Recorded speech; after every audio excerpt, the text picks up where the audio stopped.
نحمده ونصلي على رسوله الكريم اما بعد فاعوذ بالله من الشيطان الرجيم بسم الله الرحمن الرحيم رب اشرح لي صدري ويسر لي امري واحلل عقدة من لساني يفقهوا قولي۔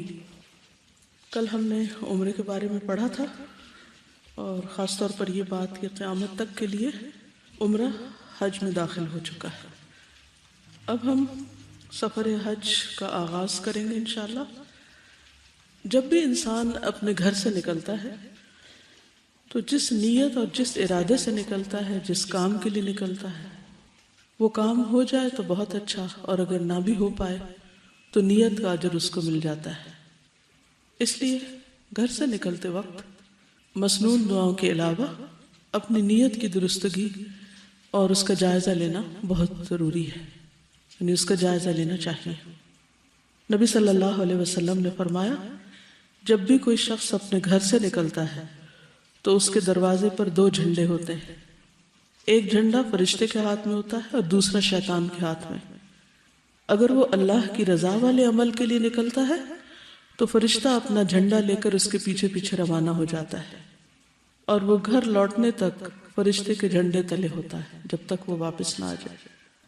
اور اگر وہ اللہ کی ناراضگی والے عمل کے لیے نکلتا ہے تو شیطان اپنا جھنڈا لے کر اس کے پیچھے روانہ ہو جاتا ہے، اور وہ گھر واپس آنے تک شیطان کے جھنڈے تلے رہتا ہے، یعنی شیطان کی دوستی میں اور شیطان کے ساتھ میں، اور شیطان ہی پھر اس کو اکساتا رہتا ہے، ورغلاتا رہتا ہے اور سیدھے رستے سے ہٹاتا رہتا ہے۔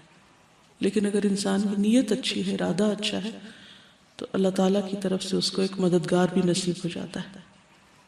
جب انسان گھر سے نکلے تو گھر والوں کے لیے بھی دعا کرے، اور گھر والے بھی جانے والے کو مسنون دعاؤں کے تحفے کے ساتھ رخصت کریں۔ یہ سفر کی دعائیں مختلف کتابوں میں آپ کو مل جائیں گی۔ پھر اسی طرح یہ ہے کہ حج کا چونکہ پہلا رکن احرام ہے، تو اس لیے حاجی گھر سے نکلنے کے بعد میقات پر پہنچ کر احرام کی نیت کرے گا۔ احرام کا لفظی معنی ہوتا ہے حرام کرنا، باب فعل۔ شریعت کے مطابق احرام کا معنی ہوتا ہے اپنے لیے بعض ایسی چیزوں کو حرام کرنا جو عام حالات میں حلال ہوتی ہیں یا مباح ہوتی ہیں، اور دراصل احرام حج یا عمرے کی نیت کرنے کے عمل کو کہتے ہیں، یا اس کے ارادہ کو، کہ باقاعدہ انسان ایک طرح سے فارمل نیت کرتا ہے۔ الفاظ کون سے ہوتے ہیں؟ لبیک حجتن یا لبیک عمرتن، اور اگر قران ہو تو لبیک عمرتن و حجن، دونوں کا ہی۔ مجازن احرام ان 2 چادروں کو بھی کہتے ہیں جن کو حاجی احرام کی حالت میں استعمال کرتا ہے۔ اسی لیے عام طور پر کیا کہتے ہیں؟ کیا احرام خرید لیا؟ کیا احرام پہن لیا؟ تو یہ دراصل مجازی استعمال ہے، حقیقی معنی نہیں ہے۔ حقیقی معنی کیا ہے؟ احرام کے لیے چند حلال اور مباح چیزوں کو اپنے اوپر حرام کرنا، حج یا عمرے کی باقاعدہ نیت کرنا۔ کچھ کام احرام سے قبل کرنے کے ہوتے ہیں اور کچھ احرام کے حالت میں۔ جب سفر کا ارادہ ہو تو نکلنے سے پہلے کچھ ضروری کام کر لینے چاہیے، مثلاً اپنی جسمانی صفائی، ناخن کاٹنا، مونچھیں تراشنا، جسم کے انڈر آرمز، انڈر لیگز، زائد بال صاف کرنا، تاکہ پوری طہارت کا اہتمام ہو۔ انسان ایک عبادت کی ادائیگی کے لیے جا رہا ہے، لہٰذا بہت ضروری ہے کہ وہ صاف ستھری حالت میں ہو، خود کو بھی اذیت نہ ہو اور دوسروں کو بھی اذیت نہ دے۔ پھر غسل کرنا۔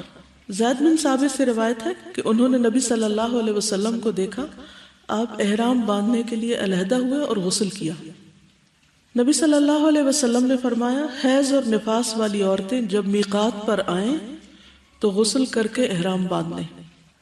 ہمارے ہاں ایک عام سوچ پائی جاتی ہے کہ پیریڈز کے دنوں میں نہانا نہیں چاہیے، اور میں نے سنا کہ بعض لوگ 8 دن نہیں نہاتے، اسی لیے ان سے بہت کریہ قسم کی بدبو آتی ہے۔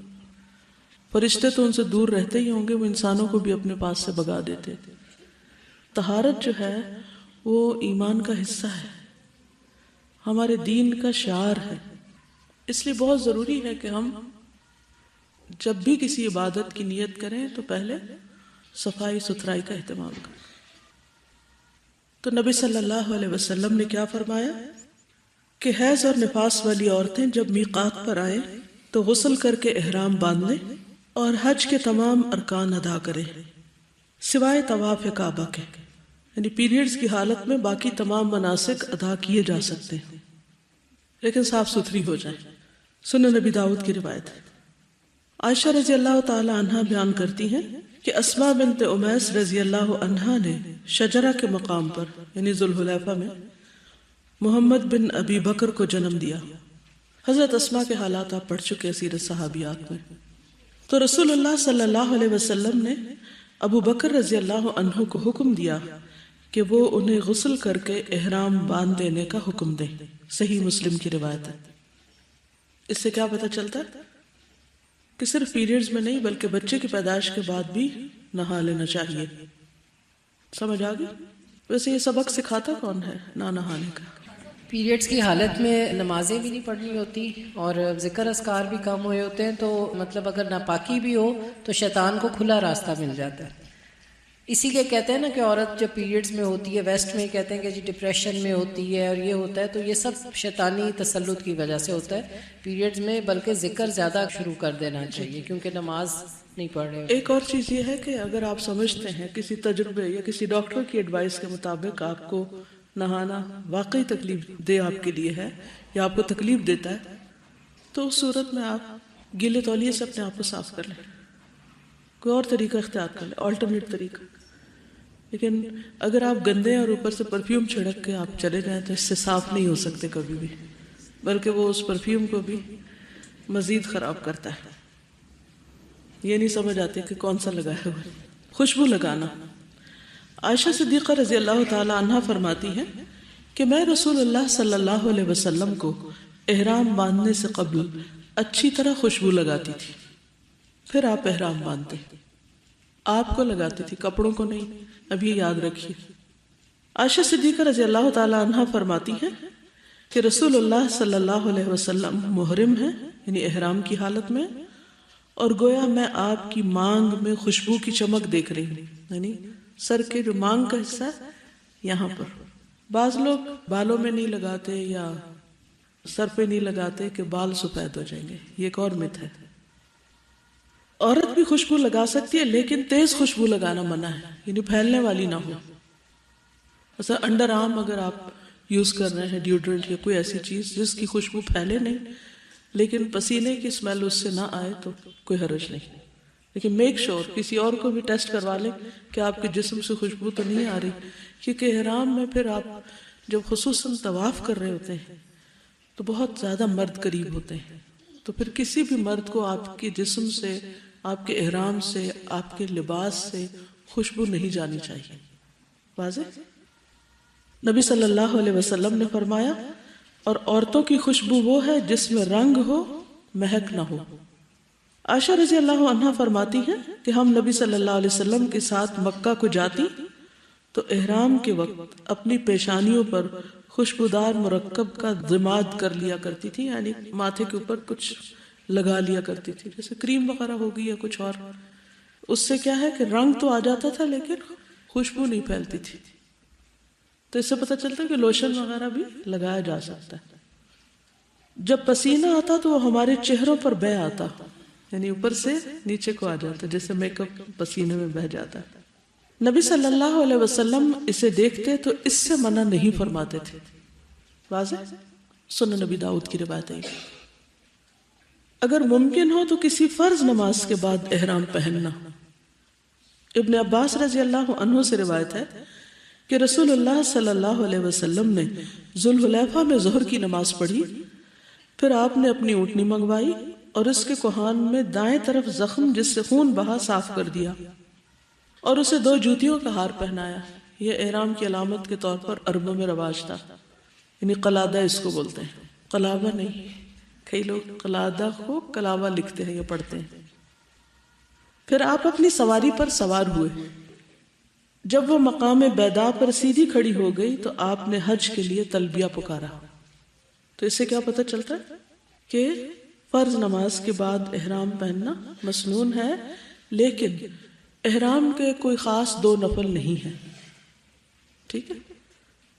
نبی صلی اللہ علیہ وسلم کا احرام، عبداللہ بن عباس رضی اللہ عنہما سے روایت ہے کہ حجۃ الوداع میں نبی صلی اللہ علیہ وسلم ظہر اور عصر کے درمیان ہفتے کے دن کنگھی کرنے اور تیل لگانے اور ازار اور چادر پہننے کے بعد اپنے صحابہ کے ساتھ مدینہ سے نکلے، ٹھیک ہے۔ صحیح بخاری کی روایت ہے، یعنی آپ ایک طرح سے نہائے دھوئے، پھر کنگھی کی، تیل لگایا اور حضرت عائشہ نے خوشبو لگائی، پراپر تیار ہو کے نکلے۔ لیکن ابھی نیت نہیں کی آپ نے، ابھی مدینہ سے صرف اچھی طرح ڈریس اپ ہو کے نکلے، کیونکہ ابھی تک بات کیا ہو رہی ہے؟ احرام سے پہلے کرنے کے کام۔ مرد کا احرام کی حالت میں مردوں کا لباس 2 سفید چادروں پر مشتمل ہوگا، ایک چادر بطور تہبند اور دوسری چادر اوڑھنے کے لیے استعمال کریں، یعنی ایک نیچے اور ایک اوپر۔ ابن عمر سے روایت ہے کہ رسول اللہ صلی اللہ علیہ وسلم نے فرمایا، تمہیں تہبند، چادر اور جوتوں میں احرام باندھنا چاہیے، اگر جوتے نہ ہوں تو موزے پہن لیں، لیکن انہیں ٹخنوں سے نیچے تک کاٹ لو، ٹھیک ہے، یعنی ٹخنے ننگے ہونے چاہیے مردوں کے۔ اگر انہیں ایسے جوتے پہننے ہیں کہ جو چپل کی طرح کے نہیں ہیں، موزے ہوتے ہیں نا، بعضوں کے چمڑے کے موزے پہنتے ہیں لوگ، تو اسے پنڈلی تک نہیں آنا چاہیے۔ سفید رنگ مستحب ہے، لازم نہیں، پسندیدہ ہے۔ آپ نے فرمایا سفید کپڑے پہنا کرو، یعنی مردوں کے لیے، کیونکہ یہ سب سے بہترین ہوتے ہیں، اور انہی میں اپنے مردوں کو کفن دیا کرو۔ لیکن آپ نے احرام کے لیے سفید کی شرط نہیں لگائی، مگر چونکہ آپ نے پسند کیا اس لیے سفید احرام مردوں کے لیے پسندیدہ ہے، مستحب ہے۔ احرام میں ممنوع لباس کیا نہیں پہننا چاہیے؟ سلا ہوا کپڑا پہننا، سر ڈھانپنا، یہ ٹوپی وغیرہ۔ ابن عمر سے روایت ہے کہ ایک شخص نے نبی صلی اللہ علیہ وسلم سے پوچھا، احرام باندھنے والے کو کیا پہننا چاہیے؟ آپ نے فرمایا، نہ قمیص پہنے، نہ پگڑی باندھے اور نہ پائجامہ، نہ کوئی ٹوپی والا کوٹ پہنے، نہ کوئی زعفران اور ورس سے رنگا ہوا کپڑا پہنے، یعنی ایسا کپڑا نہیں پہنے جس کے رنگنے میں خوشبو۔ تو بعض اوقات ہمارے ہاں ایسے ڈٹرجنٹس ہوتے ہیں جن میں اگر کپڑے کو ڈبویا جائے، جیسے نیل میں ڈبوتے ہیں، تو ایسے ہی بعض اوقات لینور وغیرہ میں ڈبوتے ہیں جس سے خوشبو آتی، تو اس میں نہیں ڈبونا چاہیے احرام کو، کیونکہ زعفران اور ورس سے رنگا ہوا کپڑا پہننا ممنوع ہے۔ احرام میں رخصت، ابن عباس نے بیان کیا کہ نبی صلی اللہ علیہ وسلم نے ہمیں میدان عرفات میں واز سنایا۔ اس میں آپ نے فرمایا، اگر کسی کو احرام کے لیے تہبند نہ ملے تو وہ پاجامہ پہن لے، کسی کو جوتے نہ ملے تو وہ موزے پہن لے، یعنی اب اگر کوئی شخص ایسا ہے کہ جس کے پاس ایسا کپڑا ہے ہی نہیں تو وہ کیا کرے؟ پھر حج نہ کرے، تو اس کو رخصت دی گئی۔ پھر عورت کا احرام کی حالت میں عورت کے لیے کوئی الگ لباس سنت سے ثابت نہیں، یعنی عورت کا کوئی الگ سے لباس نہیں ہوتا، جو اس کے عام روٹین کے ڈیلی استعمال کے کپڑے وہ پہنتی ہے وہی پہنے گی، اور گھر سے نکلتے وقت جیسے عبایا پہنتے ہیں وہی پہنے گی۔ صرف خواتین کے لیے کیا ضروری ہے؟ پردے کے احکامات کو ملحوظ رکھتے ہوئے اپنے عام لباس میں ہی احرام کی نیت کر لیں۔ اسی طرح عورتوں کے لیے سفید رنگ کے لباس کی کوئی فضیلت ثابت نہیں۔ یہ حکم جو مردوں کو سفید لباس کے لیے ہے وہ صرف مردوں کے لیے، عورتوں کے لیے نہیں ہے۔ عام طور پہ دیکھنا ہے کہ خواتین بھی سفید رنگ کا احرام کے کپڑے سلواتی، اور اگر گرمیوں میں عمرہ کرنے جا رہی ہو تو پھر لون کا سلواتی، بعض خواتین باریزے کا بھی سلوا لیتی۔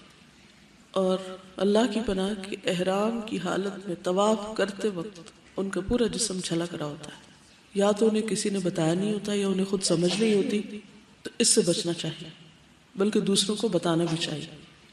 عائشہ رضی اللہ عنہا سے مروی ہے کہ محرم عورت جو چاہے کپڑے پہن سکتی سوائے ان کپڑوں کے جن میں ورس یا زعفران لگی ہوئی ہو، کیونکہ ان میں خوشبو ہوگی، تو خوشبو والا کپڑا نہیں پہنے عورت۔ ایک عورت نے حضرت عائشہ سے پوچھا، احرام والی عورت کون سا لباس پہنے؟ انہوں نے جواب دیا وہ ریشمی، روئی اور کتان کے کپڑے، رنگے ہوئے کپڑے یعنی کلرڈ کپڑے، اور اپنے زیورات میں سے بھی کچھ پہن سکتی، اللہ یہ کہ وہ دوسروں کے کپڑے پھاڑ رہی ہوں۔ بعض لوگ ایسے زیور پہن لیتے ہیں جس سے دوسرے بھی اس سے الجھ رہے ہوتے ہیں، وہ نہیں پہننا چاہیے۔ ابن عمر رضی اللہ عنہ سے مروی، میں نے نبی صلی اللہ علیہ وسلم کو حالت احرام میں خواتین کو دستانے اور نقاب کی ممانعت کرتے ہوئے سنا ہے۔ دو چیزیں عورتیں نہیں پہنیں گی، نقاب یعنی سلا و نقاب جو ہوتا ہے، اور دستانے گلوز، اور ان کپڑوں میں جن میں ورس یا زعفران لگی ہوئی ہو وہ بھی نہیں پہنیں گی، لیکن ویسے کلرڈ کپڑے پہن سکتی۔ عائشہ رضی اللہ تعالی عنہ محرم تھی لیکن کسم یعنی کیسو کے جو پھول ہوئے ان میں رنگے ہوئے کپڑے پہننے ہوتی تھی، اس میں خوشبو نہیں ہوتی، خالی رنگ ہوتا ہے۔ کیسو کا پھول پتہ ہے، یلوش سے براؤنش سے کلر ہوتا ہے اس کے پانی۔ عائشہ رضی اللہ عنہا نے عورتوں کے لیے زیور، سیاہ یا گلابی کپڑے اور موزوں کے پہننے میں کوئی حرج نہیں سمجھا، یعنی عورتیں فل جرابیں پہن سکتی ہیں، اونی یا سوتی موزے پہن سکتی۔ اوورآل احرام میں سادگی کو ملحوظ رکھنا چاہیے، کیونکہ آپ اللہ کے گھر کی زیارت کے لیے جا رہی ہیں، کسی شادی پارٹی میں نہیں جا رہی۔ کچھ چیزیں احرام کی حالت میں ممنوع ہیں، مثلا ناخن اور بال کاٹنا۔ وَلَا تَحْلِقُوا رُؤُوسَكُمْ حَتَّى يَبْلُغَ الْهَدْيُ مَحِلَّهُ، قرآن مجید میں آتا ہے سورۃ البقرہ 196۔ اور اپنے سر اس وقت تک نہ منڈاؤ جب تک کہ قربانی قربان گاہ تک نہ پہنچ جائے۔ نہ ٹرمنگ کرانی چاہیے نہ کٹنگ بالوں کی، ٹھیک ہے، نہ عورت کو نہ مرد کو، واضح؟ لیکن جو بال یا ناخن خود گر جائیں ان پر کوئی دم یا فدیہ نہیں۔ کچھ لوگوں کے بال گرتے ہی رہتے ہیں، کسی کا ناخن ٹوٹ جاتا ہے تو اس پر کوئی دم نہیں ہے۔ ہاں اگر کوئی کاٹ رہا ہے یا توڑ رہا ہے یا کسی کو ناخن کھانے کی عادت ہے، ہوتی ہے نا عادت، ہر وقت منہ میں انگلی رکھتے ہیں پھر ناخن کاٹتے رہتے ہیں، تو یہ منع ہے، یاد رکھیے۔ میں سوچتی شاید اللہ تعالیٰ نے اسی لیے پابندی رکھی ہو کہ یہ عادت چھٹ جائے بندوں کی۔ 10 دن اگر کوئی کاٹنے سے پرہیز کرے گا تو عادت بھی تو بدل سکتی ہے۔ اسی طرح عشرہ ذی الحج میں بھی ناخن اور بال نہیں کاٹنے چاہیے اور نہ کھانے چاہیے۔ نبی صلی اللہ علیہ وسلم نے فرمایا جب عشرہ ذی الحجہ شروع ہو جائے اور تم میں سے کوئی قربانی کرنے کا ارادہ رکھتا ہو تو وہ اپنے بالوں اور ناخنوں میں سے کچھ نہ کاٹے، لیکن اگر آپ کا قربانی کا ارادہ نہیں تو پابندی نہیں۔ ہاں اگر آپ والنٹریلی سب کے ساتھ ایک نیکی میں شریک ہونا چاہتے ہیں تو منع بھی نہیں کیا گیا۔ اور کیا منع ہے؟ خوشبو لگانا یا خوشبو سے رنگا ہوا کپڑا پہننا، یہ خوشبو لگا کے کپڑا پہننا، یعنی احرام کی چادروں میں خوشبو نہیں لگائیں، وہ منع ہے۔ رسول اللہ صلی اللہ علیہ وسلم نے فرمایا احرام میں کوئی ایسا کپڑا نہ پہنو جسے زعفران، خوشبو یا ورس ایک بوٹی کا نام ہے اس سے وہ رنگا گیا ہو۔ یعلا رضی اللہ عنہ سے روایت ہے کہ نبی صلی اللہ علیہ وسلم جیرانہ میں اپنے کچھ صحابہ کے ساتھ ٹھہرے ہوئے تھے کہ ایک شخص نے آ کر پوچھا اے اللہ کے رسول، اس شخص کے بارے میں آپ کا حکم کیا ہے جس نے عمرے کا احرام اس طرح باندھا کہ اس کے کپڑے خوشبو میں بسے ہوئے ہوں، یعنی پہلے سے خوشبو لگی ہوئی ہو۔ نبی صلی اللہ علیہ وسلم تھوڑی دیر کے لیے خاموش ہو گئے، پھر آپ پر وحی نازل ہوئی۔ آپ نے فرمایا وہ شخص کہاں ہے جس نے عمرے کے متعلق پوچھا تھا؟ وہ شخص حاضر کیا گیا تو آپ نے فرمایا جو خوشبو لگا رکھی ہے اسے 3 مرتبہ دھو لو اور اپنا جبہ اتار دو، عمرہ میں بھی اسی طرح کرو جس طرح حج میں کرتے ہو۔ گویا عمرے اور حج کے احرام کی پابندیاں ایک جیسی ہی ہیں، واضح؟ پھر احرام کی حالت میں شکار کرنا یا کروانا دونوں ہی ممنوع۔ سورۃ المائدہ 95 یا ایھا الذین آمنوا لا تقتلوا الصید وانتم حرم، اے ایمان والو تم حالت احرام میں شکار نہ مارو۔ المائدہ 96 میں ہے وحرم علیکم صید البر ما دمتم حرما، خشکی کا شکار تمہارے لیے حرام کیا گیا ہے جب تک تم حالت احرام میں ہو۔ صاحب بن جثامہ لیثی بیان کرتے ہیں کہ وہ ابوا یا ودان میں تھے، انہوں نے رسول اللہ صلی اللہ علیہ وسلم کو ایک گورخر کا نیل گائے کا تحفہ دیا، آپ نے واپس کر دیا۔ پھر جب آپ نے ان کے چہرے پر ناراضگی کا اثر دیکھا تو آپ نے فرمایا واپسی کی وجہ صرف یہ ہے کہ ہم احرام میں ہیں تو ہم شکار کا گوشت نہیں کھا سکتے، واضح؟ ابو قتادہ سے مروی ہے کہ رسول اللہ صلی اللہ علیہ وسلم حج کا ارادہ کر کے نکلے، صحابہ بھی آپ کے ساتھ تھے۔ آپ نے صحابہ کی ایک جماعت کو، جس میں ابو قتادہ بھی تھے، یہ ہدایت دے کر راستے سے واپس بھیجا کہ تم لوگ دریا کے کنارے کنارے ہو کر جاؤ اور دشمن کا پتہ لگاؤ، پھر ہم سے آ ملو، یعنی تھوڑا راستہ بدل کے آگے جا ملنا۔ چنانچہ یہ جماعت دریا کے کنارے کنارے چلی۔ واپسی پر سب نے احرام باندھ لیا، لیکن ابو قتادہ نے بھی احرام نہیں باندھا تھا۔ یہ قافلہ چل رہا تھا کہ کئی گورخر نظر آئے، نیل گائے نظر آئے۔ ابو قتادہ نے ان پر حملہ کیا اور ایک مادہ کا شکار کر لیا۔ پھر ایک جگہ ٹھہر کر سب نے اس کا گوشت کھایا۔ ساتھ ہی خیال آیا کہ ہم محرم ہونے کے باوجود کیا اس کا گوشت کھا سکتے؟ چنانچہ جو گوشت بچا وہ ہم ساتھ لائے۔ آپ نے پوچھا کیا تم میں سے کسی نے ابو قتادہ کو شکار کرنے کے لیے کہا تھا یا کسی نے اس کی طرف اشارہ کیا تھا؟ سب نے کہا نہیں۔ اس پر آپ نے فرمایا پھر بچا ہوا گوشت بھی کھا لو۔ اس سے کیا پتہ چلتا ہے کہ اگر ایسا گوشت ہو کہ جس پر نہ مدد کی گئی ہو، نہ کروایا گیا ہو، نہ اشارہ کیا گیا، نہ بتایا گیا ہو، اگر کوئی خود ہی کر کے لے آیا ہے تو وہ کھایا جا سکتا۔ پیچھے جس کا آپ نے گوشت انکار کیا تھا، ہو سکتا وہ شخص خود احرام کی حالت میں۔ پھر شوہر اور بیوی کا جسمانی تعلق، یہ کسی بھی قسم کی کوئی جنسی گفتگو کرنا، اشارتاً کنایتاً، کوئی بھی۔ قرآن مجید میں آتا ہے فَمَنْ فَرَضَ فِيهِنَّ الْحَجَّ فَلَا رَفَثَ وَلَا فُسُوقَ وَلَا جِدَالَ فِي الْحَجِّ، البقرہ 197۔ حج کے دوران نہ بیوی سے قربت کے تعلقات قائم کرے، نہ گناہ کرے اور نہ ہی لڑائی جھگڑا کرے۔ نبی صلی اللہ علیہ وسلم نے فرمایا جس نے اللہ کی رضا کے لیے حج کیا، اس دوران نہ کوئی بےہودہ بات کی، نہ گناہ کا کام کیا، وہ حج کر کے اس طرح گناہوں سے پاک صاف ہو کر لوٹے گا اس دن کی طرح جس طرح اس کی ماں نے اسے جنم دیا تھا۔ پیدائش کے دن جیسے وہ گناہوں سے پاک صاف تھا، ایسے ہی بالکل وہ ایک نیا انسان بن کے واپس لوٹے گا۔ سعید بن جبیر کہتے ہیں ایک آدمی اور اس کی بیوی نے اکٹھے عمرے کا احرام پہنا۔ اس عورت نے اپنے عمرے کے مناسک پورے کر لیے سوائے بال کاٹنے کے۔ اب یہ حلال نہیں ہوئی تھی کہ اس کے شوہر نے اس سے تعلق قائم کر لیا۔ ابن عباس سے اس مسئلے کے بارے میں پوچھا گیا تو انہوں نے بتایا کہ ایک اونٹ یا گائے یا بکری ذبح کرو، یعنی دم دو۔ اس نے کہا اس میں سے کون سی افضل ہے؟ انہوں نے کہا اونٹ۔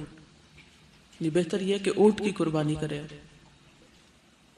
عورت کیوں کرے، مرد کیوں نہ کرے؟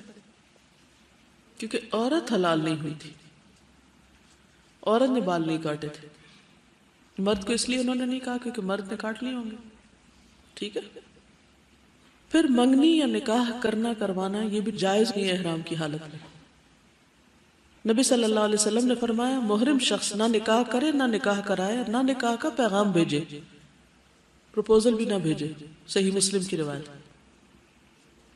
عمر رضی اللہ عنہ نے ان دو لوگوں میں جدائی ڈال دی، یعنی اس آدمی اور اس کی بیوی میں جس نے احرام کی حالت میں نکاح کیا تھا، ان کو الگ کر دیا۔ علی رضی اللہ عنہ سے مروی ہے، وہ کہتے ہیں کہ محرم شخص شادی اور نکاح نہ کرے، اگر وہ ایسا کرے تو اس کا نکاح مسترد کر دیا جائے گا، فسخ کر دیا جائے گا۔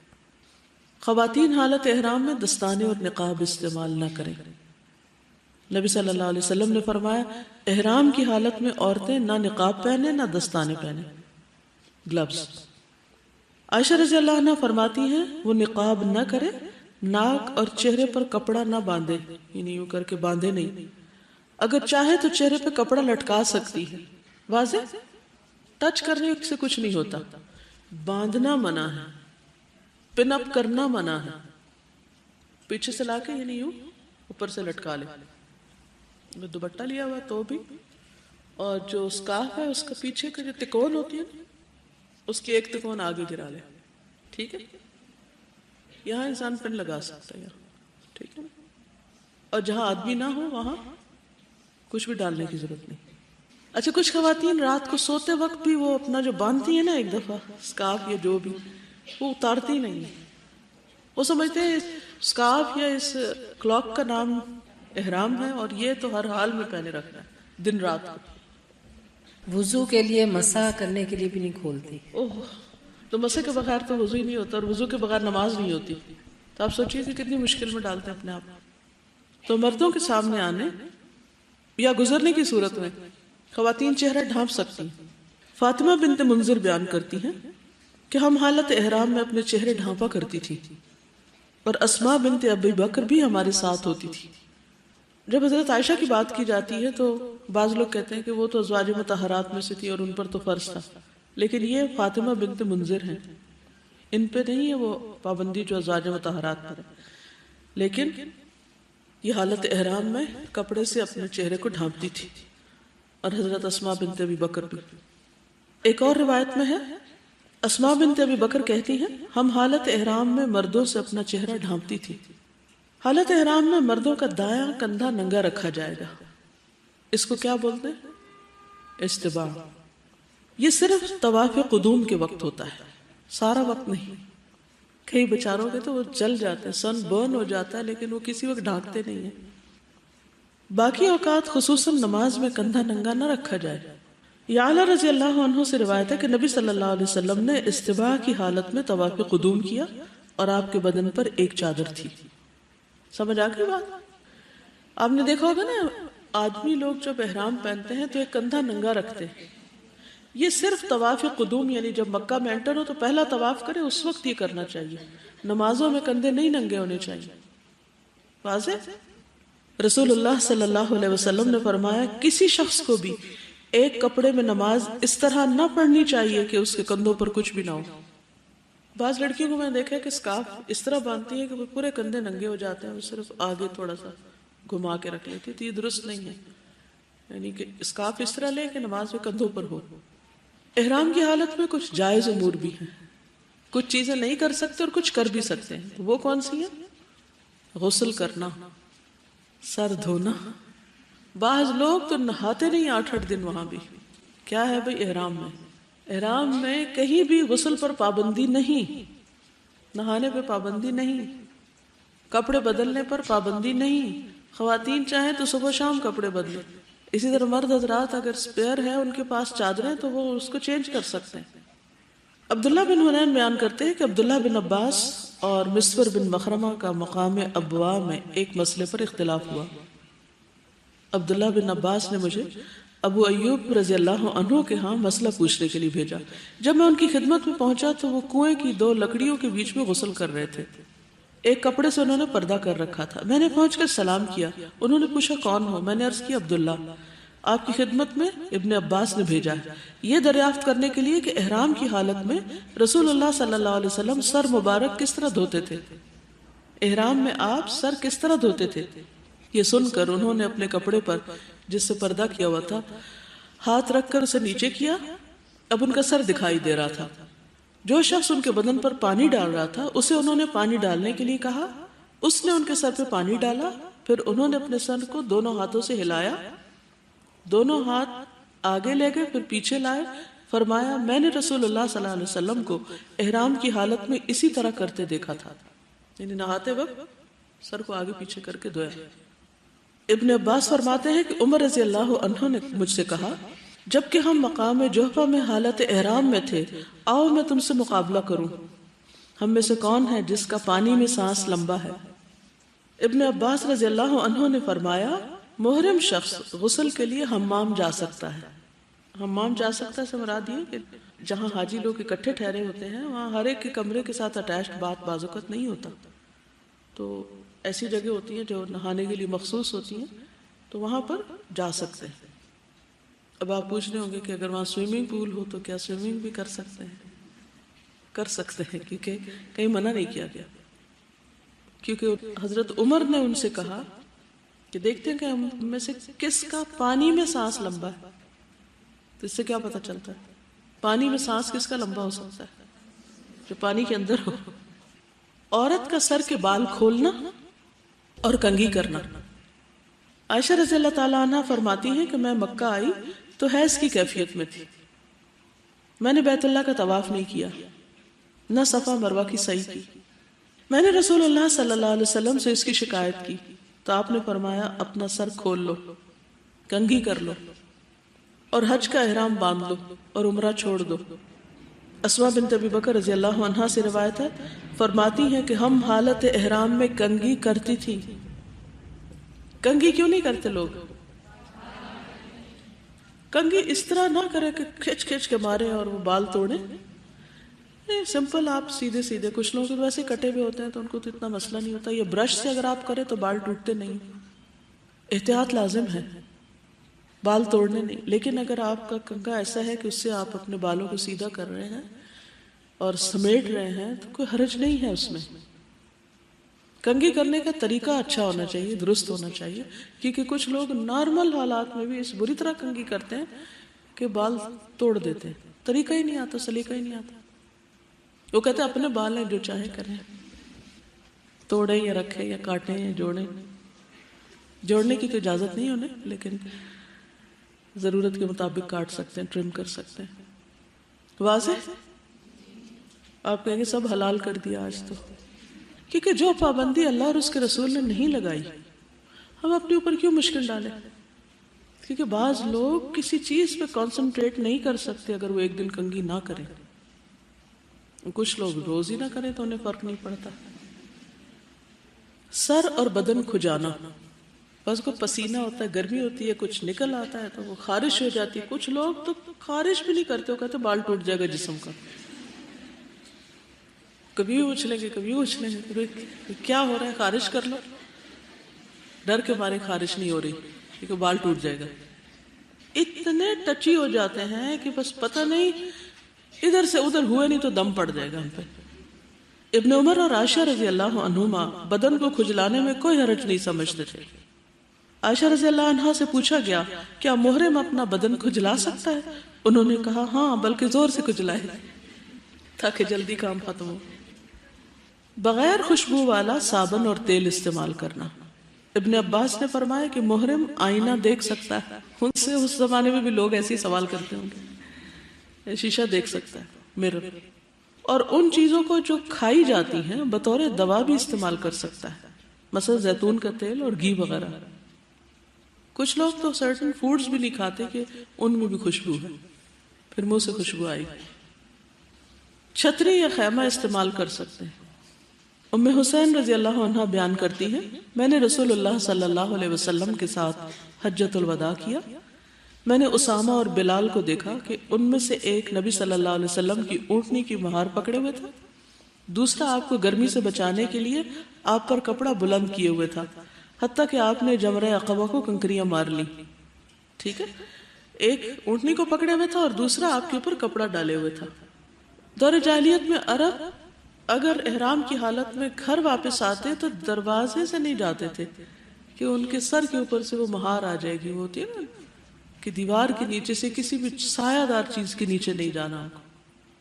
تو قرآن پاک میں کیا حکم دیا گیا؟ وَأْتُوا الْبُيُوتَ مِنْ أَبْوَابِهَا. دروازے کے نیچے سے گزر گئے, کوئی سایہ دار سر پہ چیز آ گئی تو اس سے احرام میں خلل نہیں ہوگا. چھتری استعمال کی جا سکتی. خوشبودار پھول سونگنا یا خوشبو سونگنا. بعض اوقات رستے میں کوئی بیچ رہا ہوتا ہے تو انسان خریدنے لگتا ہے, بس لگانی نہیں, اسی کے اندر سے خوشبو سونگ سکتا ہے. ابن عباس نے فرمایا کہ محرم خوشبودار پھول سونگ سکتا ہے. صحیح بخاری کی روایت. انگوٹھی, اینک, بیلٹ, گھڑی وغیرہ پہن سکتے ہیں. ٹھیک ہے. عطا نے فرمایا کہ محرم انگوٹھی پہن سکتا ہے, پیٹی باندھ سکتا ہے, بیلٹ. کچھ لوگ پیسے وغیرہ اسی بیلٹ میں رکھتے ہیں. ابن عمر رضی اللہ عنہ نے طواف کیا. اس وقت وہ محرم تھے لیکن پیٹ پر ایک کپڑا باندھ رکھا تھا. اس میں کوئی چیزیں وغیرہ ہوگی. نہ بجنے والا زیور. ایک عورت نے حضرت عائشہ سے پوچھا احرام والی عورت کون سا لباس پہنے؟ تو انہوں نے جواب دیا وہ ریشمی, روئی اور کتان کے رنگے ہوئے کپڑے اور زیورات میں سے بھی کچھ پہن سکتی. ضرورتاً سرما استعمال کرنا. زینت سے تو پرہیز کرنا چاہیے, لیکن بعض اوقات کوئی دوا ڈالنی پڑتی ہے, سرما لگانا پڑتا ہے تو کوئی حرج نہیں. عثمان رضی اللہ عنہ سے روایت ہے کہ رسول اللہ صلی اللہ علیہ وسلم نے احرام کی حالت میں جس شخص کی آنکھیں دکھتی ہوں اس کے بارے میں فرمایا وہ اپنی آنکھوں پر ایلوا کا لیپ کر لے. ایلوا ایک دوا کا نام ہے. مرہم پٹی کروانا یا علاج کروانا, کوئی بیمار ہو جائے تو. ابن عباس فرماتے کہ رسول اللہ صلی اللہ علیہ وسلم جب محرم تھے اس وقت آپ نے سینگی لگوائی. سینگی کہتے ہیں اس کو جو سینگ ہوتا ہے خالی ہور, اس سے ایک طرح سے ہجامہ کرتے ہیں. علم اور ادب سکھانے کے لیے بچے یا ملازم کو سرزنش کرنا۔ اسماء رضی اللہ عنہا بیان کرتی ہیں کہ ہم رسول اللہ صلی اللہ علیہ وسلم کے ساتھ حج کے لیے نکلے۔ جب ہم مقام عرش پر پہنچے تو رسول اللہ صلی اللہ علیہ وسلم نے پڑاؤ کیا اور ہم بھی اتر پڑے۔ ابو بکر رضی اللہ عنہ رسول اللہ صلی اللہ علیہ وسلم کے سامان سفر کا جانور ایک ہی تھا، دونوں کا سامان ایک ہی جانور پہ لدا ہوا تھا جو ابو بکر رضی اللہ عنہ کے غلام کے پاس تھا، ان کی تحویل میں تھا۔ ابو بکر بیٹھے اس کا انتظار کر رہے تھے کہ وہ آ جائے۔ چنانچہ جب وہ آیا تو اونٹ ساتھ نہیں تھا، وہ کہیں گم کر آیا اس کو۔ انہوں نے پوچھا تمہارا اونٹ کہاں ہے؟ اس نے کہا وہ آج رات گم ہو گیا۔ ابو بکر نے کہا صرف ایک اونٹ اور وہ بھی تم نے گم کر دیا؟ پھر اسے مارنے لگے، اور رسول اللہ صلی اللہ علیہ وسلم مسکراتے رہے اور فرمانے لگے دیکھو اس محرم کو کیا کر رہا ہے، احرام کی حالت میں پٹائی کر رہا ہے اس کی۔ پھر موذی جانور سانپ، بچھو، چوہا، مکھی یا جوں وغیرہ کو بوقت ضرورت مارنا۔ ویسے تو شکار منع ہے لیکن ان کا شکار کیا جا سکتا ہے۔ عبداللہ بن عمر رضی اللہ عنہما نے بیان کیا کہ رسول اللہ صلی اللہ علیہ وسلم نے فرمایا 5 جانور ایسے ہیں جنہیں اگر کوئی شخص حالت احرام میں بھی مار ڈالے تو اس پر کوئی گناہ نہیں: بچھو، چوہا، کاٹ لینے والا کتا، کوا اور چیل۔ احرام کی حالت میں سونا، آرام کرنا، کھانا پینا یہ بھی جائز ہے۔ بعض لوگ مکہ پہنچتے ہی سامان پھینکتے ہیں اور آرام کیے بغیر عمرہ کرنے پہنچ جاتے ہیں۔ وہ کیا سمجھتے ہیں کہ اب یہاں آ کر احرام کی حالت میں کچھ بھی کرنا منع ہے، سب سے پہلے عمرہ کرو۔ اچھی بات ہے، اگر آپ کی ہمت ہے ضرور کریں، لیکن بعض لوگ اتنے تھک چکے ہوتے ہیں کہ پھر عمرہ کرتے وقت انہیں یہ بھی بھول جاتا ہے کہ کتنے چکر تھے طواف کے، پھر دوسروں سے ہی پوچھتے رہتے ہیں کیونکہ ہوش گم ہوتے ہیں، بہت تھکاوٹ ہو جاتی ہے بعض کا۔ تو اس میں کیا بہتر ہے، پھر آرام کر لیں، اگر بیمار ہو گئے تو علاج کرا لیں، کچھ بھی کریں اور پھر آپ آرام سے عمرہ کر لیں۔ حج پر جانا ہے تو وہ تو ایک الگ بات ہے کہ 8 تاریخ کو آپ کو نکلنا ہی پڑے گا، لیکن عمرے میں آپ کچھ گھنٹے سو کے آرام کر کے تازہ دم ہو کے کپڑے چینج کر کے اس کے بعد آپ جا سکتے ہیں۔ اتنی باتیں سب کو سمجھ آ گئی؟ مشروط احرام باندھنا۔ اگر کسی شخص کو بیماری وغیرہ کا خوف ہو یا روک لیے جانے کا تو وہ احرام باندھتے وقت یہ نیت کر لے جو آپ صلی اللہ علیہ وسلم نے بتائی: اللہم محلی حیث حبستنی۔ متفق علیہ روایت ہے کہ اللہ میں اس وقت حلال ہو جاؤں گا جہاں تو نے مجھے روک دیا۔ تو ایسے شخص کو حج یا عمرہ ادا کرنے سے قبل احرام کھولنے پر کوئی دم نہیں ہوگا، نہ آئندہ حج قضا کرنا ہوگا، بشرطے کہ یہ حج فرض نہ ہو، کیونکہ اس کی قضا ضروری ہے۔ ٹھیک ہے، کیونکہ وہ تو پھر دوبارہ ادا کرنا ہوگا اگر صاحب حیثیت ہے۔ کل ہی کسی نے مجھے فون کیا، وہ لوگ سعودی عرب کے ایک اور شہر میں پہنچے ہوئے تھے، تو ان کا ارادہ یہ بن رہا تھا کہ ہم حج بھی کر لیتے ہیں، لیکن وہ شور نہیں تھے کہ ہم کر پائیں گے یا نہیں، ایسا نہ ہو کہ راستے میں کوئی روک دے کہ آپ نہیں جا سکتے۔ اب میقات کراس کرنا تو احرام کے بغیر تو نہیں کر سکتے، اب کیا کریں؟ تو یہی بات میں نے ان کو بتائی کہ آپ مشروط احرام باندھیں، کیونکہ پہلے انہوں نے فرض حج کیا ہوا کہ اللہم محلی حیث حبستنی، میں اس جگہ حلال ہو جاؤں گا جہاں تو نے مجھے روک دیا۔ 96 میں ہم الہدا کے اسٹوڈنٹس کا ایک ٹرپ لے کر گئے تھے ٹرکی، تو اتفاق سے جو فلائٹ تھی ہماری وہ وایا جدہ تھی۔ ہم سب عمرے کے شوقین، سب نے احرام باندھ دیے۔ اب ظاہر ہے کہ وہ بہت کوشش کے باوجود بھی انہوں نے ہمیں ٹرانزٹ ویزا نہیں دیا، حالانکہ 12 گھنٹے کا اسٹے تھا، اگر دے دیتے تو عمرہ کر کے واپس آ جاتے۔ یہاں سے بھی جاتے ہوئے کوشش کی، ٹائم تھوڑا تھا، نہیں پراپر کر سکے، تو پھر یہی احرام باندھا گیا کہ اگر اجازت نہ ملی تو احرام کھول دیں گے، اور اگر مل گئی تو عمرہ کر لیں گے، کیونکہ میقات سے پہلے احرام پہننا ضروری ہے۔ تو اگر کسی کو شک ہو کہ رکاوٹ آ سکتی ہے تو اس صورت میں مشروط احرام پہن لیں۔ اسی طرح اگر احرام کے دوران عورت کو پیریڈز آ جائیں، یعنی گھر سے وہ ٹھیک ٹھاک گئی تھی اور رستے میں کچھ ہو گیا، تو احرام ختم نہیں ہوتا، حج کی پابندیاں برقرار رہتی ہیں۔ اگر ایک ہفتے بعد پاک ہو رہی ہے تو ہفتے بعد نہا کر اسی حالت، یعنی احرام تو ہوگا ہی اس کا، جا کر وہ عمرہ کر لے. سمجھ آئی کہ نہیں آئی بات؟ بس گھر سے ایک خاتون نکلی، پیریڈز تھے یا رستے میں شروع ہو گئے، میقات سے پہلے ہی ہو گئے، میقات پار کر کے ہو گئے، یا مکہ پہنچ کے ہو گئے. اب وہ طواف نہیں کر سکتی، صحیح نہیں کر سکتی، اب کیا کرے؟ انتظار. کب تک؟ پاک ہونے تک. جب پاک ہو جائے تو کیا کرے؟ نہا لے. جائز ہے نہانا؟ ضروری ہے نہانا ہی، جائز کی بات نہیں. نہائے، بس خوشبو والا شیمپو وغیرہ نہیں لگائے. اب بہت عام ملتے ہیں ایسے شیمپو، ایسے صابن جن میں خوشبو نہیں ہوتی. اگر نہ ملے تو ویسے ہی پانی بہا لے پھر انسان، اور کیا کر سکتا ہے. یا مجبوراً ہاتھ دھو لے. نجاست کو دور کرنا بھی ضروری ہے. تو وہ انتظار کرے حتیٰ کہ پاک ہو جائے، نہائے اور پھر اپنا عمرہ کر لے.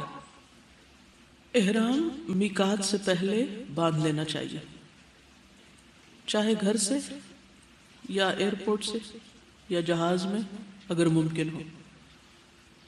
خاص طور پر جو لوگ جہاز کا سفر کرتے ہیں تو ان کے لیے مشکل ہوتی ہے کہ وہ جہاز کے اندر احرام پہن سکتے.